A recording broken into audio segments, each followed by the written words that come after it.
It's 6 o'clock in London, it's 1 p.m. in New York, 1 a.m. in Hong Kong, 3 a.m. in Sydney, 10 a.m. in San Francisco, and 10:30 at night in Mumbai. Greetings, good morning, good afternoon, and good evening, depending on where you are in the world. My name is Patrick L. Young. The IPO-VID Livestream, Series 9, Episode 5. Ooh, it's the Herbie episode, number 053, starts here.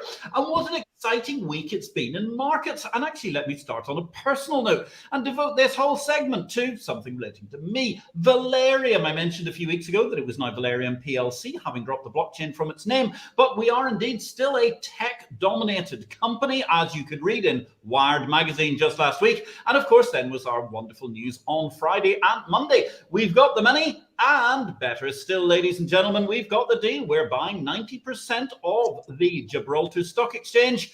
That is, of course, regulators willing. It's all got to go to permission from the GFSC in due course, but allowing for that to take place is an exciting moment for us all because we're going to be the owners of the Gibraltar Stock Exchange through Valerium PLC.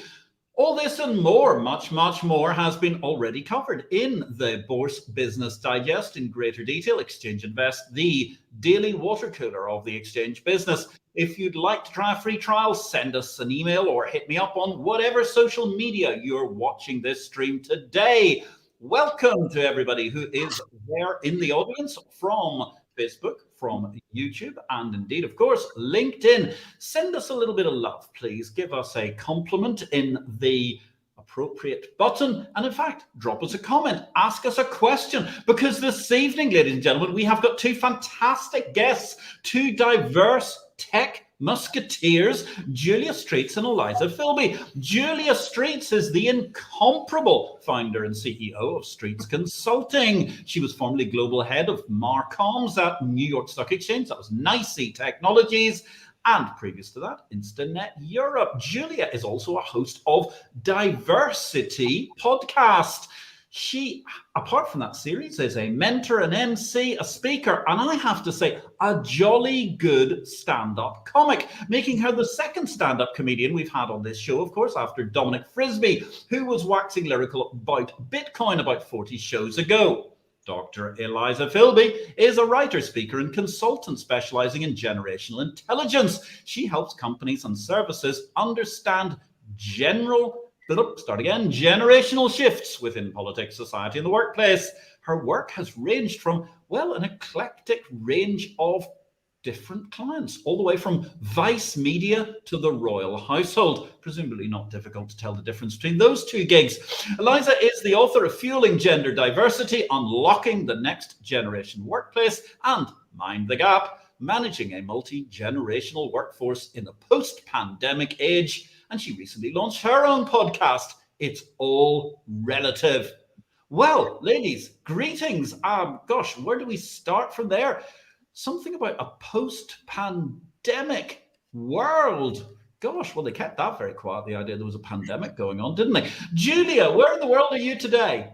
So I'm in London. I'm in my study in London. And I think when we caught up last week, I was in Zurich, and actually enjoying the fact that we're getting back into travel, which is very good. But yeah, London tonight. Oh, London tonight. I'm glad that the PCR tests and all of those other forms lined up for you to manage to make it home after Zurich last week. Eliza, where do we find you in the world this evening? I'm live from South London, having spent the first month of the year pretty much in self-isolation. My entire family was running wild and savage by COVID, and we have just in the last week got a full negative household. So I come to you COVID-free and ready to talk. Excellent. COVID-free and ready to talk. That's the most important part of all, is the latter bit. Good to hear from you both, ladies. So here we are. We're in this COVID post-pandemic situation. Eliza, tell us a little bit about what's going on as far as you see it. Well, I think we're hearing a lot these days about the Great Resignation. It's being called the Great Reshuffle. We're having lots of talk around workers specifically having pandemic epiphanies. And I think that's off of the back of the fact that lockdown fundamentally gave us a lot of time to think.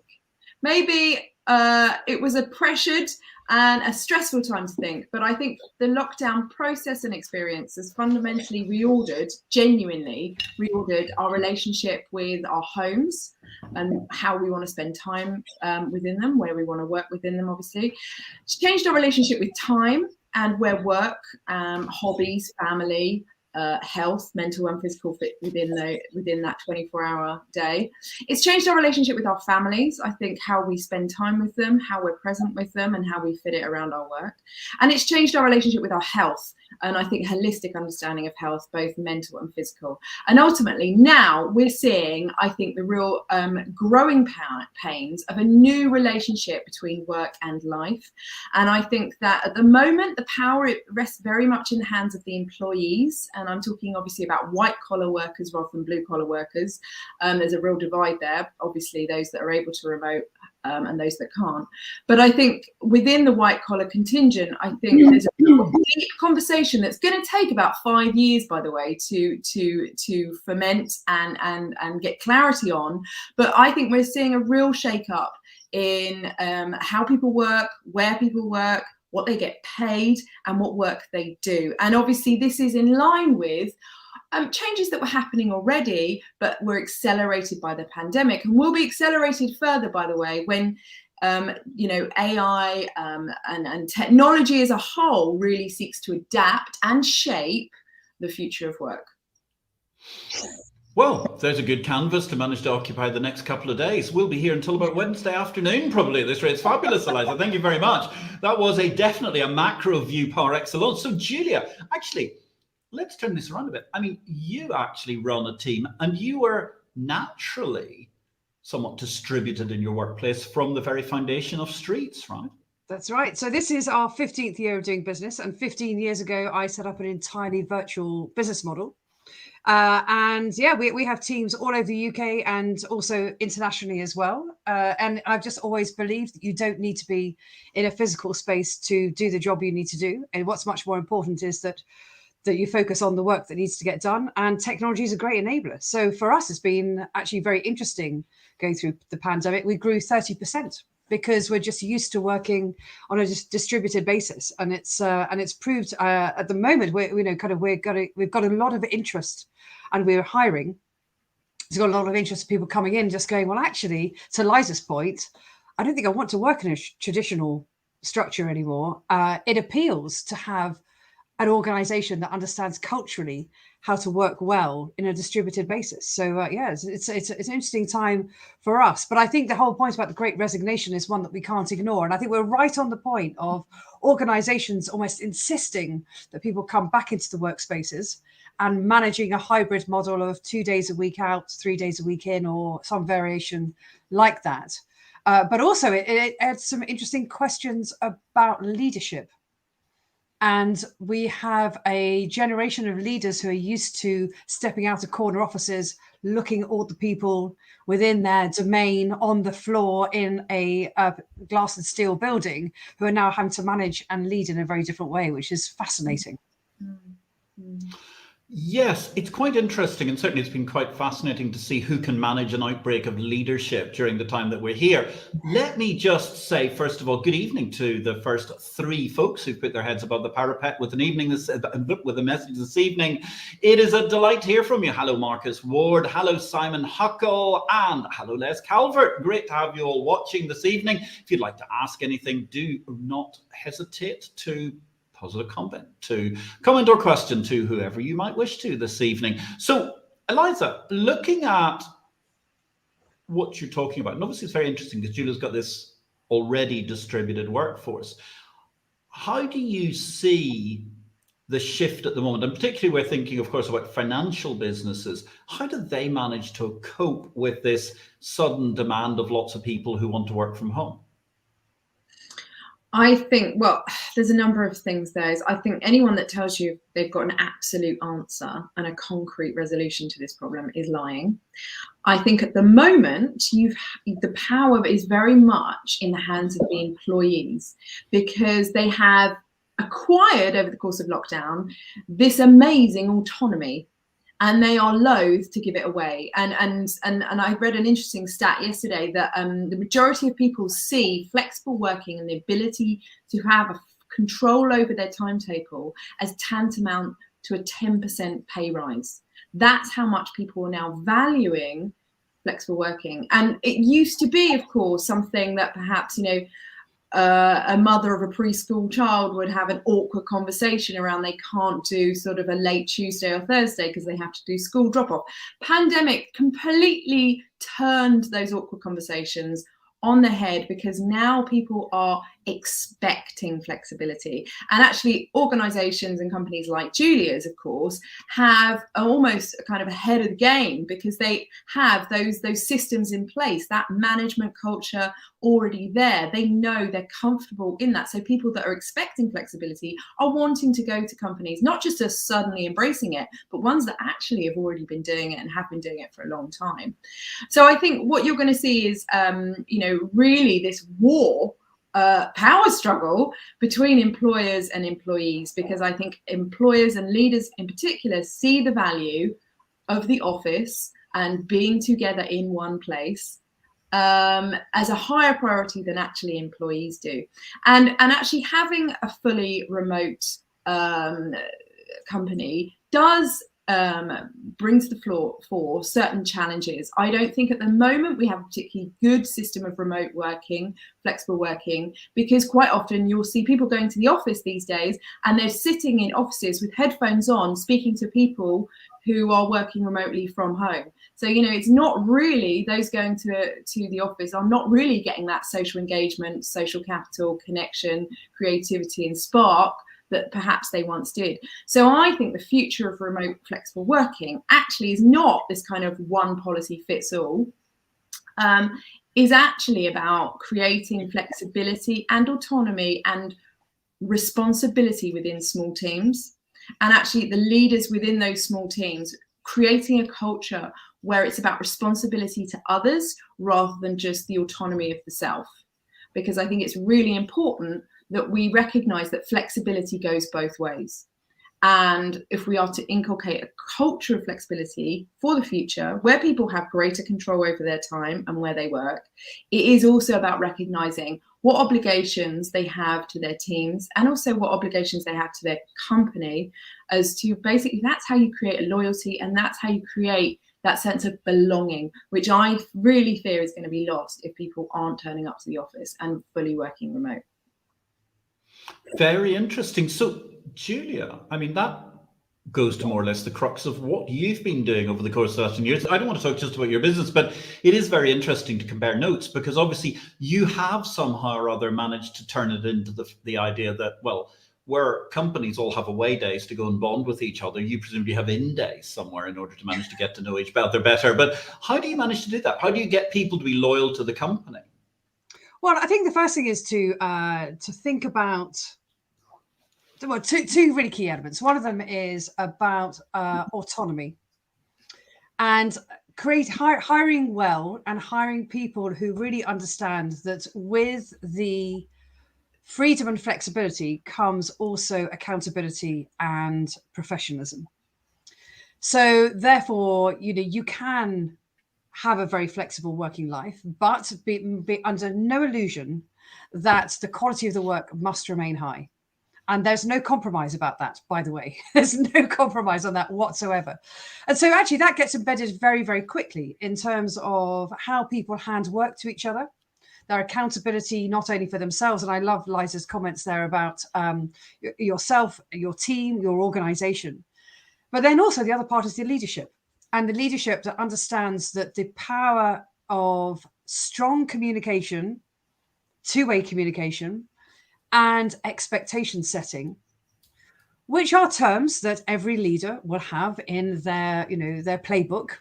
But those two things are probably the most important in terms of accounting for workflow management, individual coaching, team performance, and also bringing together people who actually have a sense of duty towards each other, because they understand that if one piece of the wheel doesn't work, and particularly if we're working in a flexible model, you have to absolutely be accountable for the delivery of high quality work at the time you say you're going to deliver, if not earlier.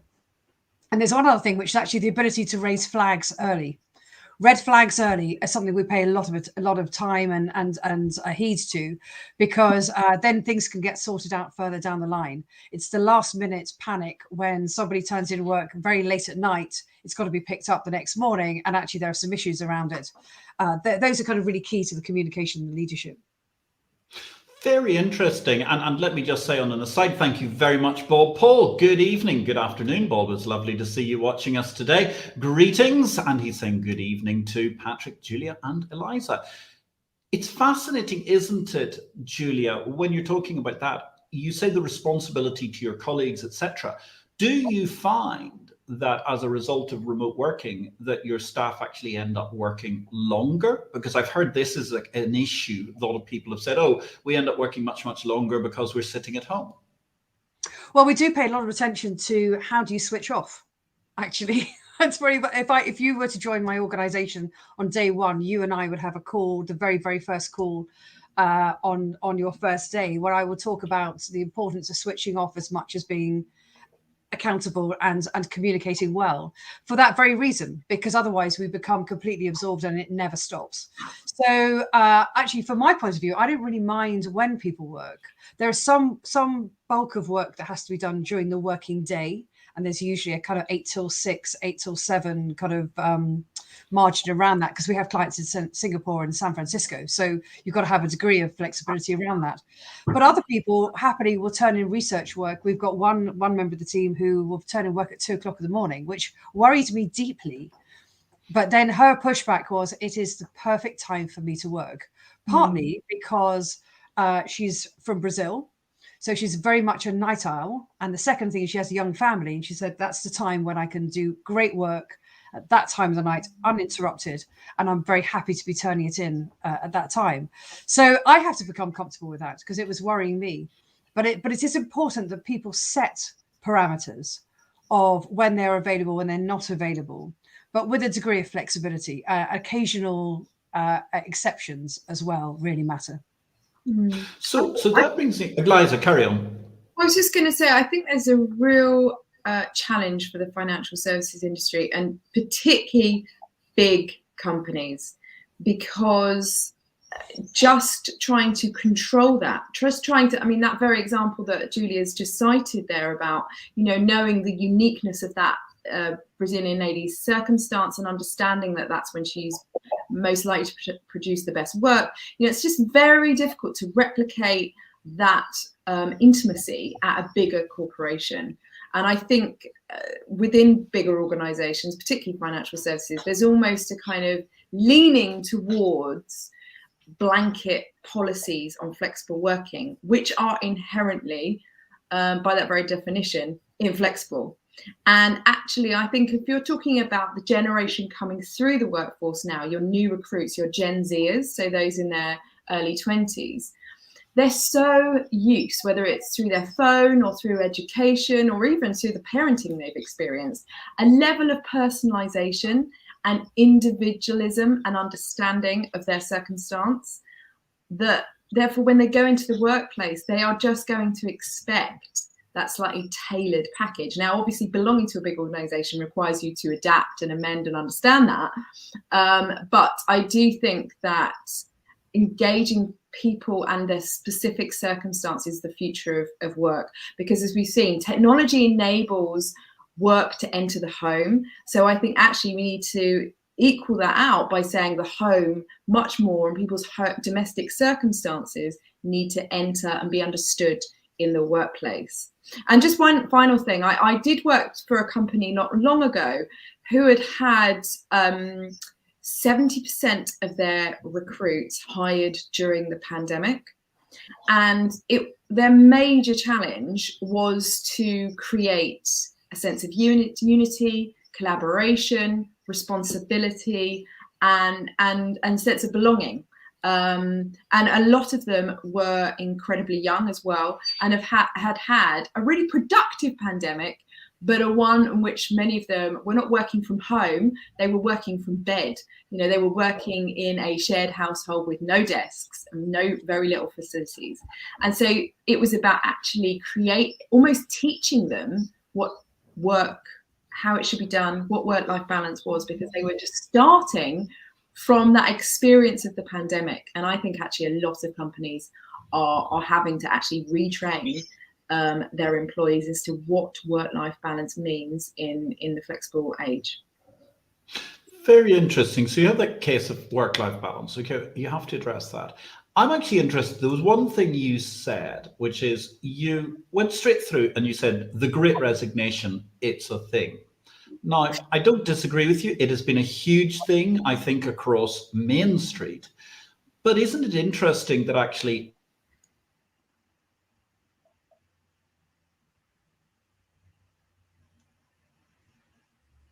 Oh dear.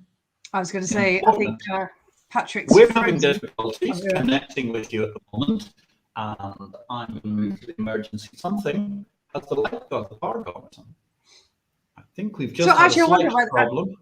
Well, I wonder if I could pick up on a remark that Eliza was making earlier, just while you're sorting out your Wi-Fi, Patrick. So it's really interesting because I think that those organisations that need to bring in that young talent and frame it around needing to understand some working principles, but also will recognise that those individuals need to maintain their productivity because they have been hyper-productive during the lockdown, but also they need to be able to prioritise to build in other efficiencies. And I think this is where some of the tension is lying at the moment, actually. When people go, when I was left alone in my bedroom, much as I may not have been happy, I was hyper-productive. Now you want me to come to meetings. You need me to commute. You need me to plan to be in a certain place 20 minutes ahead to get through security. All of those sort of things. Well, actually, I don't feel like I've done a great deal today because all I've done is travel between meetings. I use that as an example. And I think this is going to be the fascinating blend of how do we bring best practice into both and also protect people throughout all of that. I couldn't agree more with that. In a way, people have realised how much time they wasted, but also how much time they've got back. And, for example, my husband's worked from home pretty much the last year and a half. And he said, I'm not having water cooler moments with my colleagues. I'm having water cooler moments with my kids. And, we have a 4-year-old and an 18-month-old, and that's invaluable. My son grew up the first 3 years of his life and really didn't see that much of his father, certainly in the evenings, really only on weekends. And my daughter, who was born during the pandemic, has seen her father every day. And that time is invaluable. And I think people are going to want to protect that and not give it back willy-nilly. Without due consideration. Yeah, and I have a few other considerations which we really have to be very mindful of. One of them is, as leaders, when you're bringing people back into a hybrid working environment, that it's really important to recognise who's in the room and who's not in the room, and make sure that everybody in the room or out of the room is treated equally.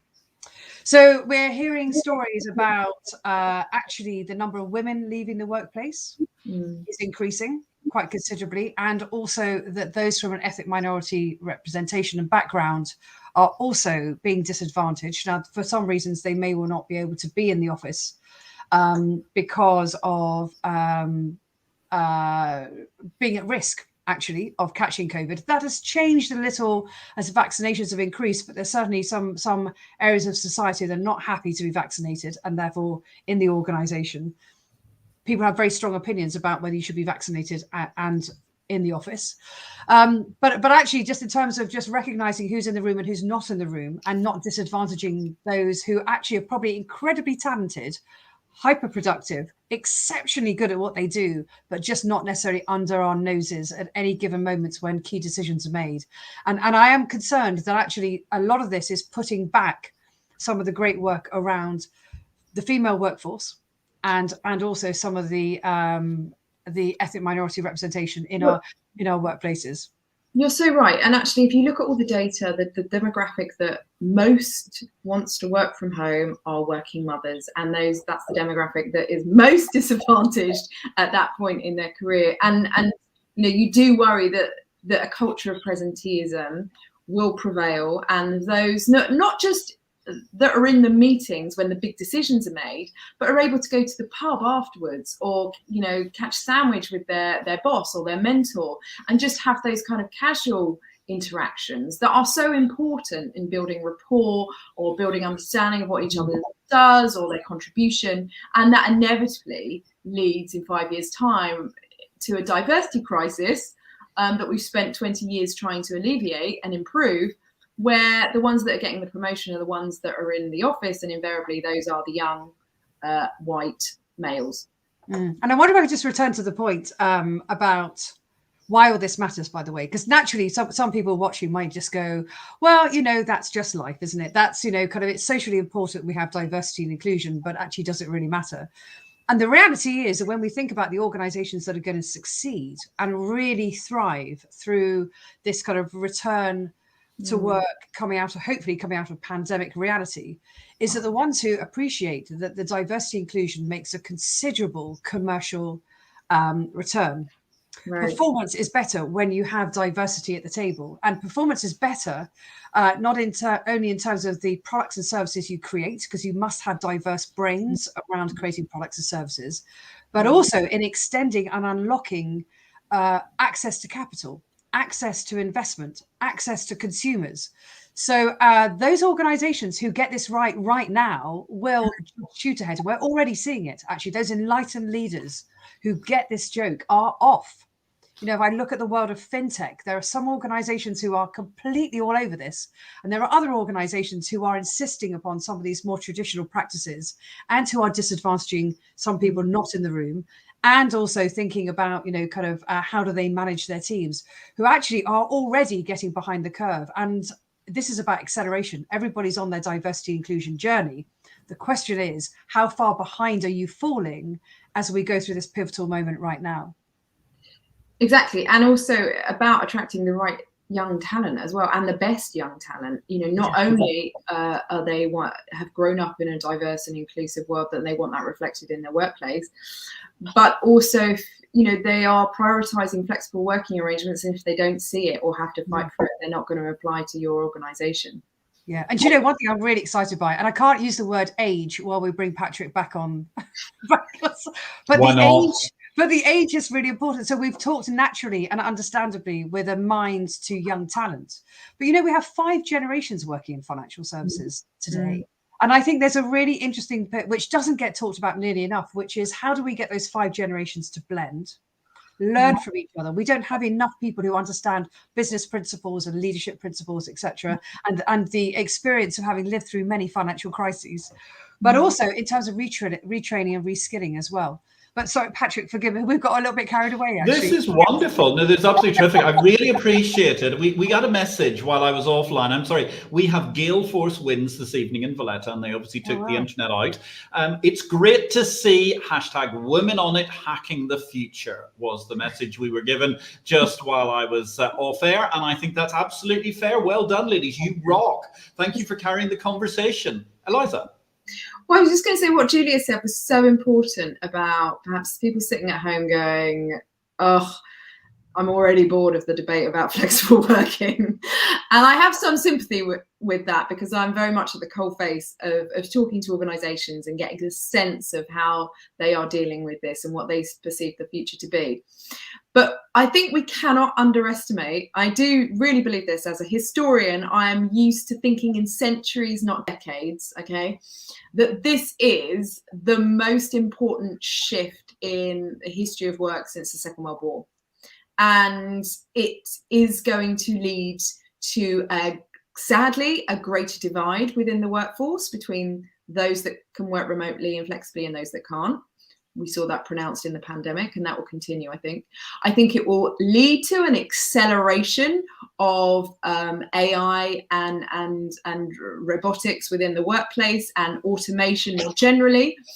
I think it will lead to the true internationalization of the workforce, because hey, if everyone's remote, why not pay someone half the price of that lives halfway across the world to do the job? I think it will lead to, as I say, real questions around rights for workers and the autonomy of workers, because how do we legislate and protect those working at home, just from a kind of physical health and safety perspective, never mind anything else, discrimination perspective, for example. So I do think this is the most important discussion to emerge out of the pandemic.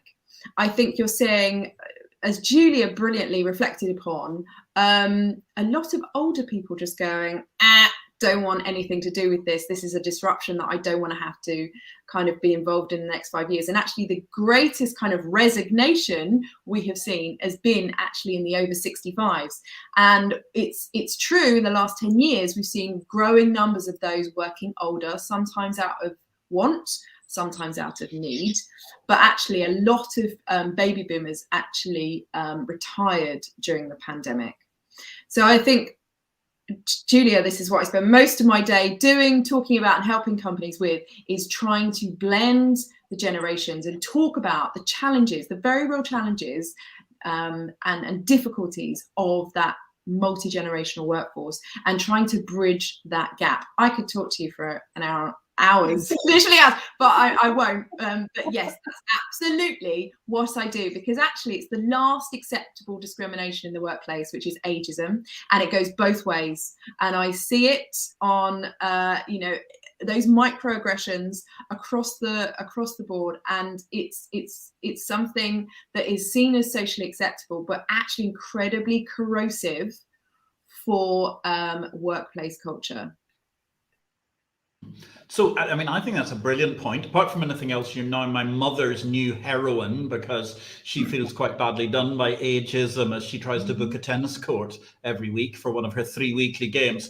But it's a great point. And in fact, actually, I think, Julia, if anything, you were quite feasibly being conservative on financial markets, because I was reading today about that active fund manager, Charlie Munger, the sidekick to Warren Buffett, still working full-time at Berkshire Hathaway at the sprightly age of 98 years old. I mean, he's older than our Queen, God bless her. I mean, Gong Xi Fa Chai, everybody, Happy New Chinese Year. But I mean, on Sunday, 70 years on the throne of Great Britain. Isn't that quite incredible? I mean, quite the achievement altogether. Although admittedly, I mean, it could be, of course, she was a leader in the field because she's been working from home for quite a large amount of her career. Perhaps that's the advantage. Can I just say something? I work for the royal household, and they have a multi-generational workforce that spans from 18 to 97.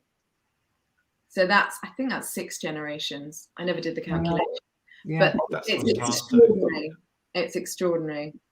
Yes, and actually that's shortened because the Queen Mother passed away. Previously, they had up to about 103 amongst the entourage, I think, at that stage. It's absolutely fantastic. It's really, really good. A marvelous session we're hearing from LinkedIn. Listening at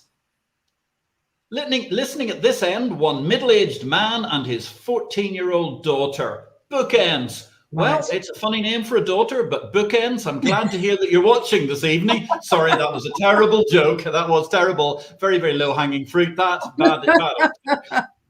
It's great. It's absolutely fantastic. Take one word of advice from me, if you would, young lady. You know, the old bloke with the grey-haired. You rock the future.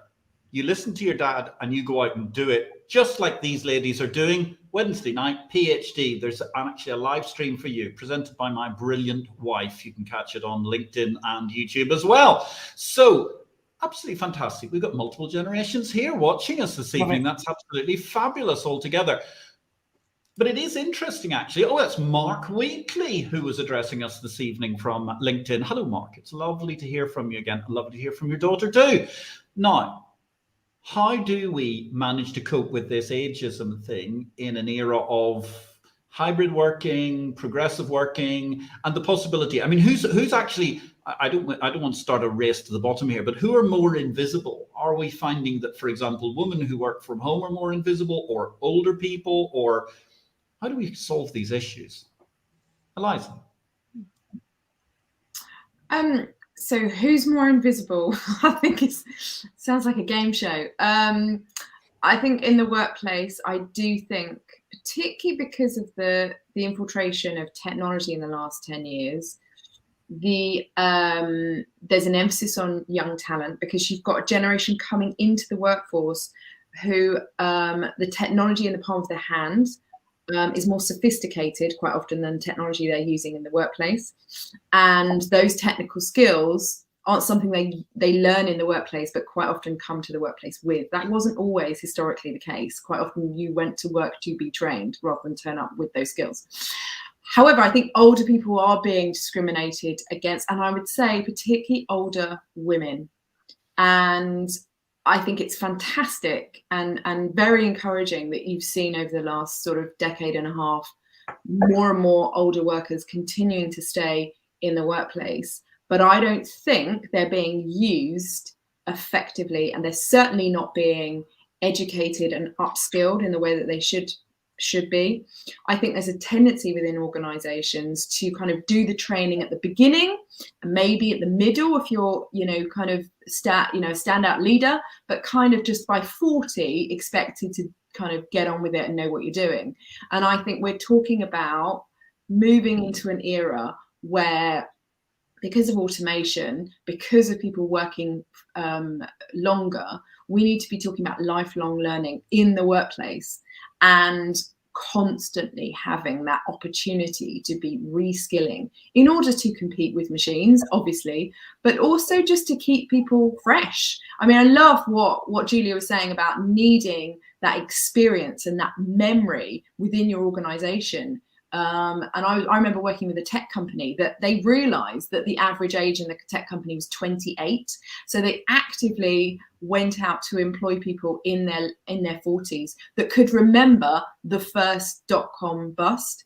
And they wanted to diversify the age within the organization, because they recognized that whilst they needed the kind of entrepreneurial ingenuity of youth, they needed that experience and that understanding of what had gone before of those older workers. And my life's in fintech. So I take, for example, today I've been mentoring with probably about 24 fintech startup companies.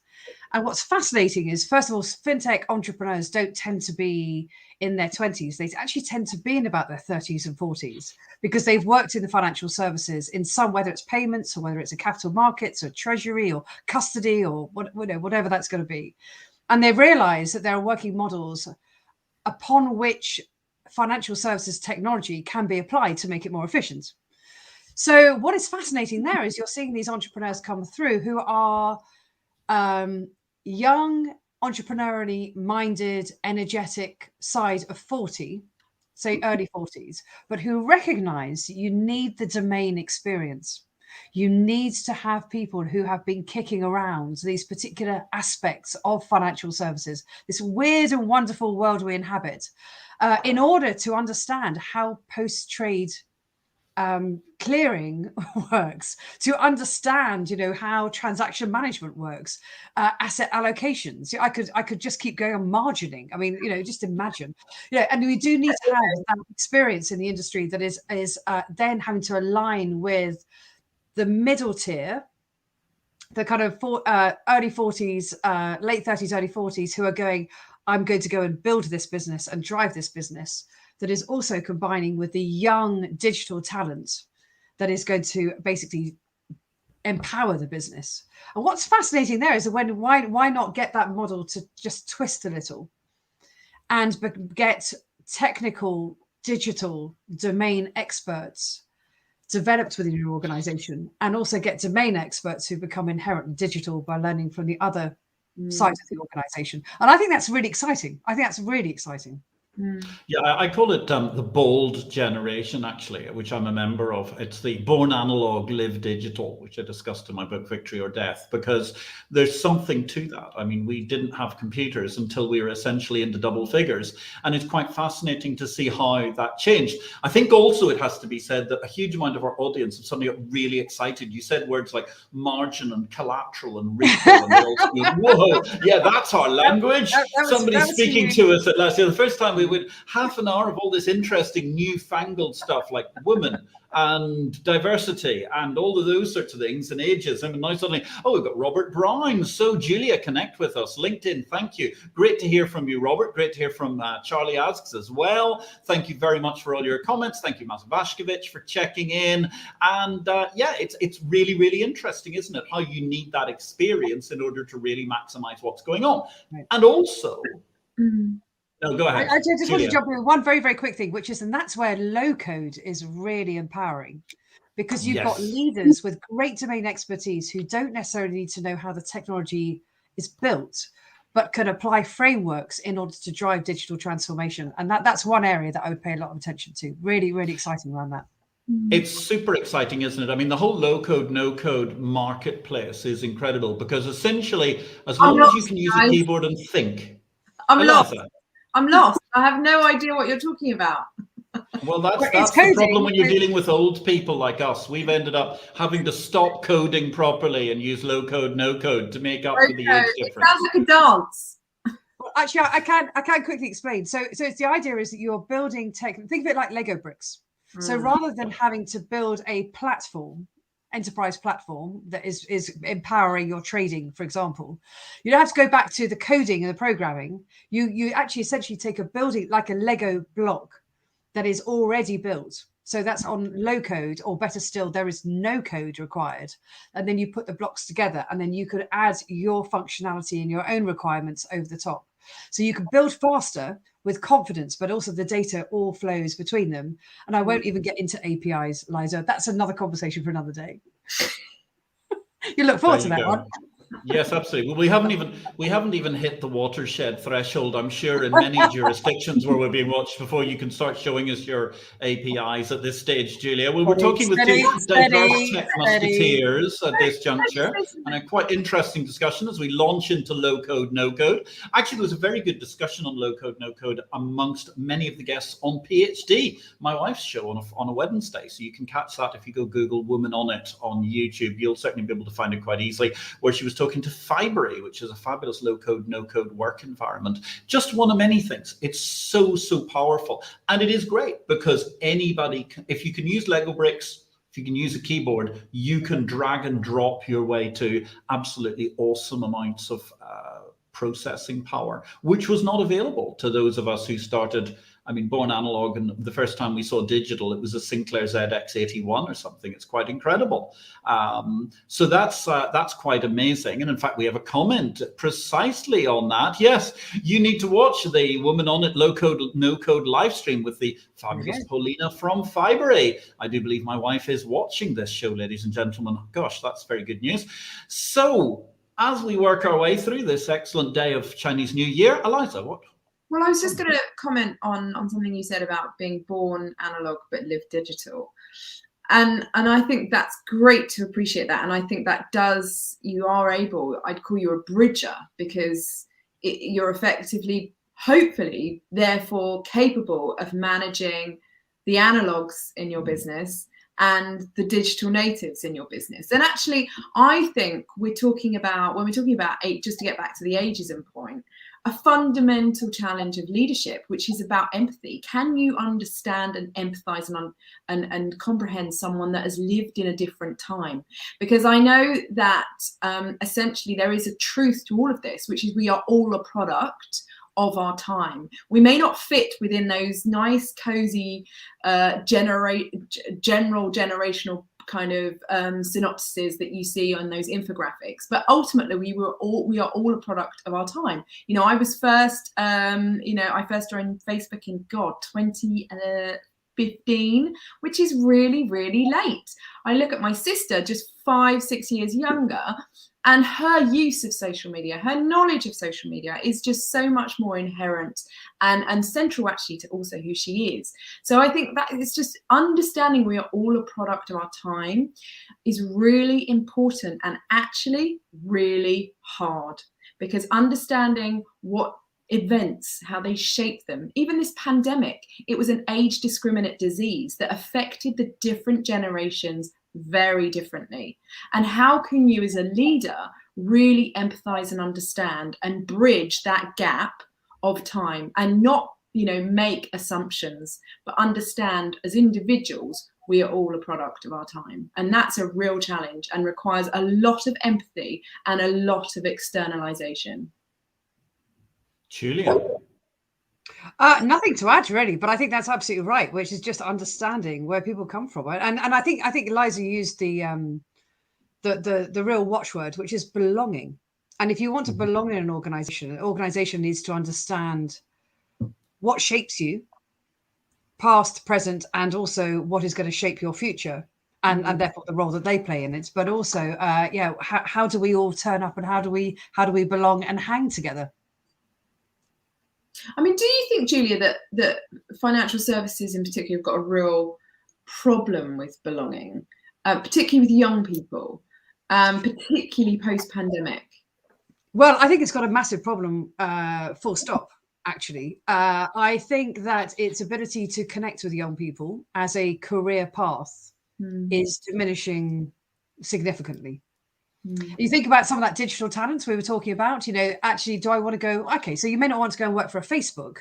You may have an opinion on Amazon. You may feel very strongly you want to be at Google, but take that in the world of technology a million times over, and your options are ever increasing to go and work somewhere else. But also we have a huge problem actually with the digital talent pipeline, full stop. I found some horrific data about 7% of people in England between 18 and 65, only 7% are doing any sort of qualification in level 4 and level 5 technology. And that's the lowest in the OECD countries. So we have a massive pipeline problem. I think we have a problem today with people going, I want to work in banking, finance, capital markets, and they're not necessarily connecting with seeing that as either a career path or indeed an organization where they will be accepted, appreciated, championed, and also have a career. They may come in to get the brand and then get out again. That's another kind of conversation. But also just in terms of our ability to retain that talent and to be able to innovate, I think it's a huge problem. Is it also, I mean, I'm a geriatric millennial, okay? I fess up on that front. And I remember those graduate recruitment fairs when I was graduating from university around sort of 2002, and you'd go round and it would be the milk round, you get the free tote bag and the pen, and it was a real kudos, a real aspiration of my peers, never me, my peers, to work for the big banks, the big consultancy firms, and a real feeling that was a really exciting, to go to the city was a really exciting place to be and a measure of status and success. That has obviously been, in the last 10 years, supplanted by the tech industry. And when I think back to the 1980s, it was the oil and gas industry, which obviously now really has a recruitment problem with Gen Z. So, there's always been sexy industries which has attracted the best talent. And I think that financial services had its day. And I think that the financial crisis was the moment when that came to an end. I've also worked with organizations where they've tried to create that kind of tech startup feel by, almost creating the aesthetic of a tech startup with the ping pong and the breakfast bar and all of that. And almost like it's in a separate building to the main bank. So there's a different dress code, there's a different set of people, it's like completely different organization. And I do worry about that, because do those they're quite often young, by the way, people working in that tech startup within a bank actually feel connected to the bank? And how long do they actually stay? I mean, it just strikes me as what realistically can be done within the financial services industry to help. I always have a terrible feeling when I see that approach to fintech. I mean, having written the first best-selling book of fintech in 1999, at which point in time so many people in the world were utterly analog, particularly the banks, and they were trying to ignore it and hope it went away. When I see those setups, Eliza, they always remind me of actually kindergarten I mean, you have the school, and then you go round the corner, and then there's all this glorious colour and slides and all sorts of exciting things to do. And that's for the 3 and 4 year olds. And they're never allowed out. They don't even get break time at the same time as the primary school children in case they interact with each other. And I agree. I mean, I think the best thing you could ever see would be actually a few pleasantly, elegantly suited bankers in there playing ping pong and finding out what goes on, because they're actually trying to. I'm afraid I'm very cynical. I mean, I think a lot of the time they're adopting this sort of youthist sort of ethos, and they all just look as horrible as politicians wearing baseball caps. I mean, it's an ugly image most of the time. Mm. Well, I think that's right. And I think, you know, this has to be authentic. It has to be absolutely lived and breathed right the way through the organization. It's sometimes hard to do. If you are in a particular business domain, in an organization where it's perhaps the drier end, but yet in terms of banking infrastructure is incredibly important end, then sometimes innovation doesn't necessarily cross your desk on a daily basis. However, what's interesting now is that everybody's looking at every single element of a bank, a financial institution, an infrastructure player, wherever you sit into the worldwide ecosystem. I hate that word. But actually, the point being that everybody is looking at anything that is excessively manual has potential to be addressed and to be innovated, and that the platforms and data and APIs and low code and all the stuff we've talked about does have a role to play, which is where that is your potential to drive innovation and digital appreciation authentically right the way through your organization, rather than have it on the periphery. And I think if you look at, so we've been going sort of 15 years, fintech is what we do all day, from early stage startups right the way to some of the world's largest financial institutions around the world. And those organizations that used to send a head of innovation, who was the one allowed to wear jeans, off to all these exciting showcase days, wasn't necessarily the person who was going to have the greatest impact. The most innovative people weren't necessarily, or the heads of innovation weren't necessarily the most innovative people. They were just people nobody else quite knew what to do with, if I'm honest. But they look great in jeans, and it looked great for the bank. But then, did they bring that back? Did they really bring that back into the organization? So some of them, not all, now are going, no, we need to bring this in at every single level. We need to find ways of getting our employees and our staff to get involved with the innovation, either prescribing what's needed, giving input into a pathway ahead, or even just getting comfortable with low code and no code, and actually being embedded in the team that is going to drive that. So you sit shoulder by shoulder with people who go, we understand the tech, you understand the domain. Let's cooperate and let's work together on it. And by the way, let's try and break it. Let's try and get it wrong. And that's another really big thing, which is financial institutions are highly regulated. They're very risk averse, so they have to be. Their discomfort with failure. Yeah. The answer. They've got to become very comfortable with failure. And that's where things like the FCA sandboxes, places where you go, there are labs, places to go and test and try out, with data and all that stuff that actually is going to protect both the organization, but particularly the consumer and the customer as well. I've thrown quite a lot into that response, but actually these are the dynamics which those organizations paying great heed will do really well. But if you're going to just think that football and ping pong tables are the answer, I'm afraid they're not. No, nor necessarily just thinking that having a man, and why is it always a man with a beard in jeans who is the head of innovation at a bank? They're the least diverse group I can think of, actually. I tried to grow the beard, but it just didn't quite work. I did try.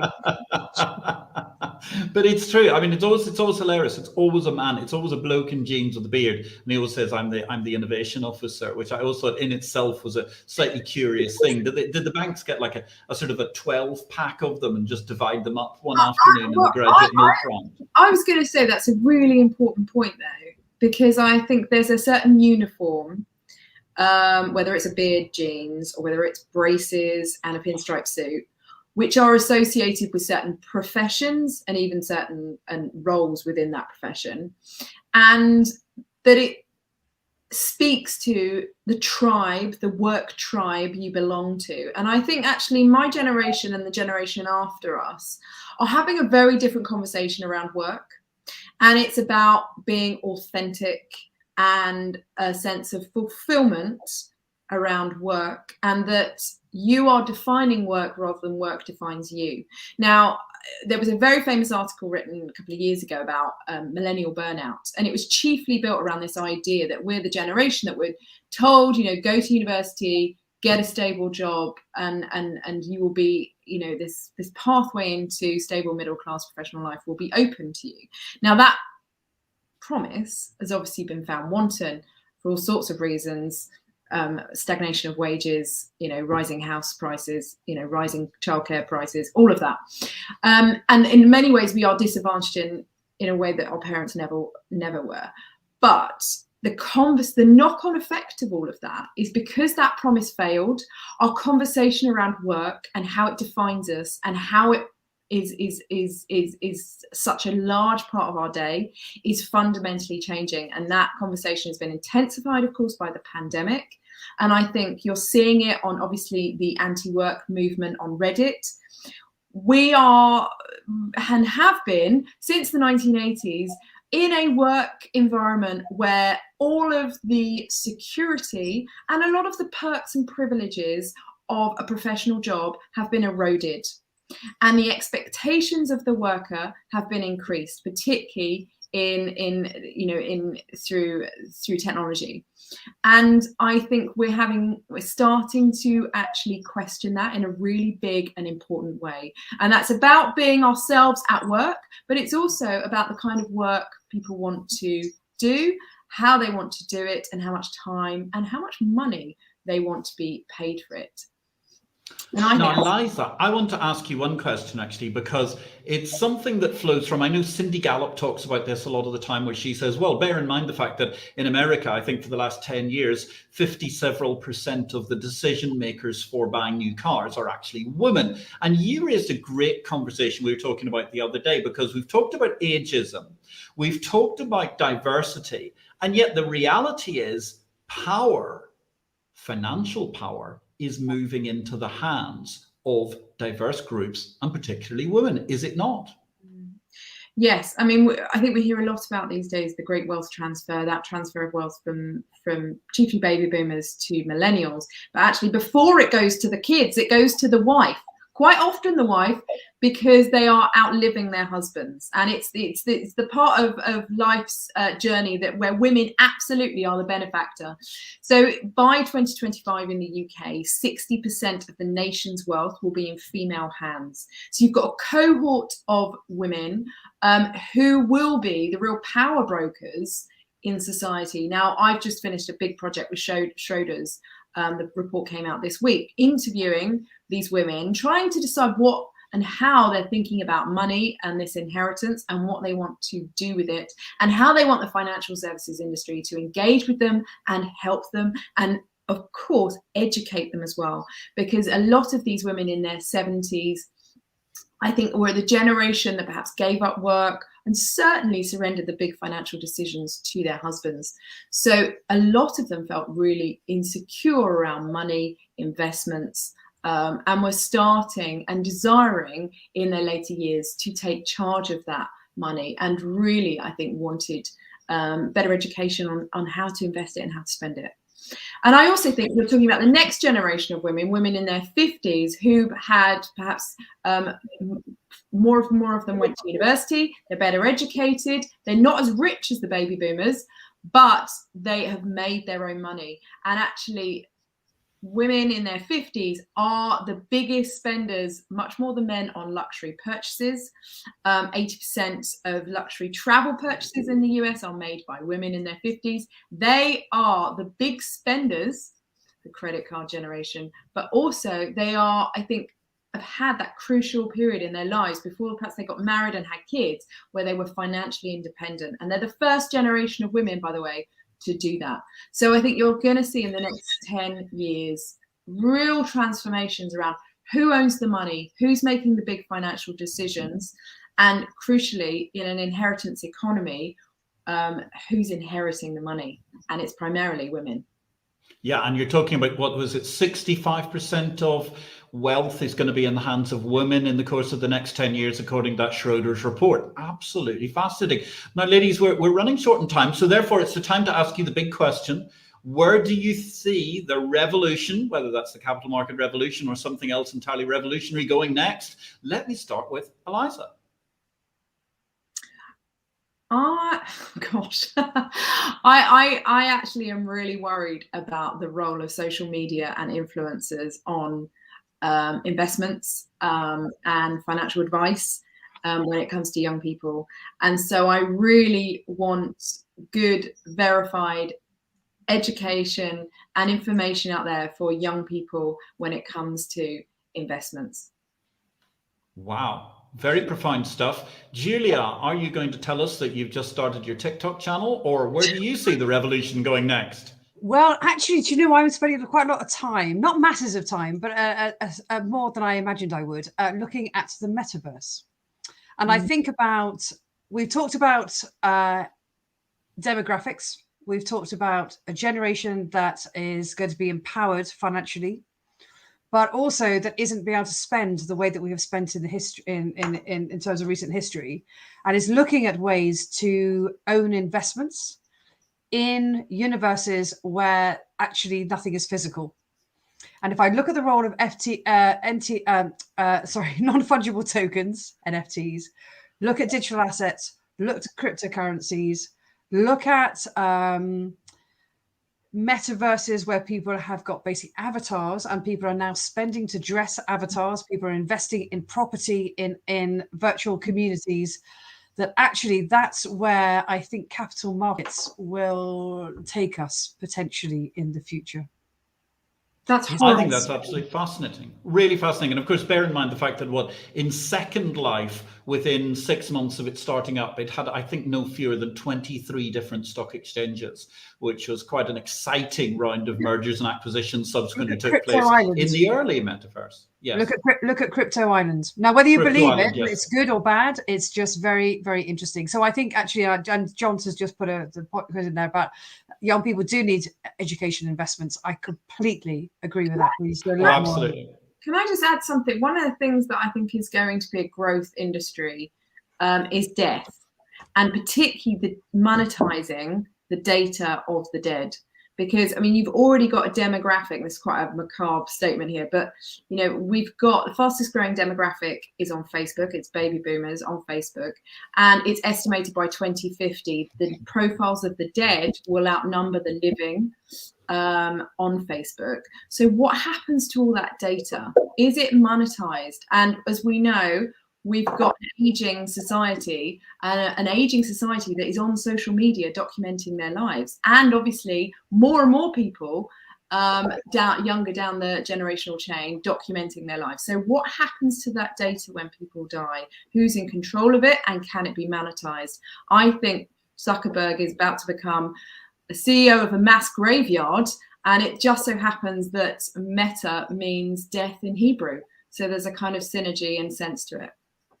Well, that's a very profound piece of translation for us on this Chinese New Year's Day. I hadn't thought we were going to get some Hebrew thrown into the mix. Thank you very much, Eliza. Actually, I will offer you an instant counter, which is a previous guest on this show, Colin Howard, who is, in my opinion, the finest technological mind and a septuagenarian that you are ever going to see, is actually running something, My Digital Life, which is precisely based around taking control of all of your data through your lifetime in order to manage to effectively deal with this issue and problem. And certainly you're absolutely right, because I know more than a few people on my LinkedIn connections who are sadly no longer with us. And actually, you look at the amount of data people are going to consume. We'll get a shameless book plug here for Victory or Death. I mean, you look at how much data a person used in their lifetime, and essentially the whole world was using less data up until basically about 1800, the entirety of history from ancient Egypt, used less data than the financial markets use today. In a day, they are now generating so much stuff. So you think about that in relation to financial markets, you think about that in relation to the mega data that's out there. It's quite incredible. We had a slide appeared earlier, ladies and gentlemen, because we're going to be going this week from our fabulous power ladies, Julia Streets and Dr. Eliza Filby, to Dr. Arya Redsen. She's going to be talking about From First North to Infinity and Beyond. Next week, on behalf of NASDAQ, we're going to be looking at small cap stocks and all of those sorts of things. Another fabulous power woman for our cadre of guests that have been on the IPO-VID live show.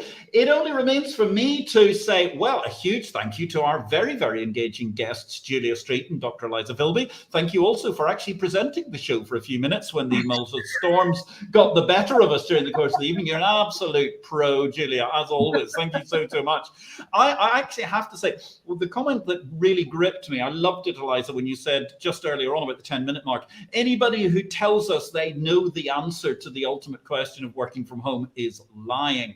I think everybody at that point in time was probably standing on the back of the sofa cheering as they were sitting at home, because it's such a complex issue to look at. You've talked as well, recognize who's in the room, Julia Streets, and I think that's very important, whether you're looking up, you're looking down, remembering who's actually in the room and who's not in the room. And therefore, of course, you emphasize at the first point how important it is. Diversity is better in teams, as indeed amongst other people, the fabulous, the incredible Cindy Gallop will often remind us. I want to say thank you very much to everybody who's contributed this evening. Thank you very, very much, Robert Brown. I absolutely loved with your various comments during the course of this evening. Thank you. I'm glad you enjoyed that change of gear. Thank you, Ian Miller, who was telling us it was a great conversation tonight, which you very much enjoyed. Absolutely delighted to think of that image for this evening of Mark Wheatley and his daughter on the couch. You rock, girl. We hope to see you at PhD tomorrow evening. Thank you, Les Calvert, Simon Huckle, Marcus Ward, Bob Paul, Max Vashkovich, Rob Brown once again. Thank you, Batty Young. Thank you, Ian Miller. Thank you, John T. Thank you, Bob, for those kind words. Brilliant panel, thought-provoking. But actually, I want to finish this off with a comment that came close to home. Thank you very much, Mrs. Young. My highlight on a Tuesday evening is watching IPO-VID. Patrick Young, fabulous guest. I feel robbed of great speakers for #women on it. Thank you for the great discussion, Julia Streets and Dr. Eliza Filby. This conversation, I predict, this is what we call masculine intuition, is going to continue, but in a future episode of PhD with the brilliant Dr. Eliza Filby and Julia Streets. I do hope we'll see you there. Thank you for being part of IPO-VID number 53. It only remains for me, Patrick L. Young, to wish you a great week in life and markets. On behalf of our guests this evening, thank you to all the audience. And of course, I wish you all a great week reading Exchange Invest, a great week with Valerium PLC, and indeed a great week in life and markets. Thanks for watching.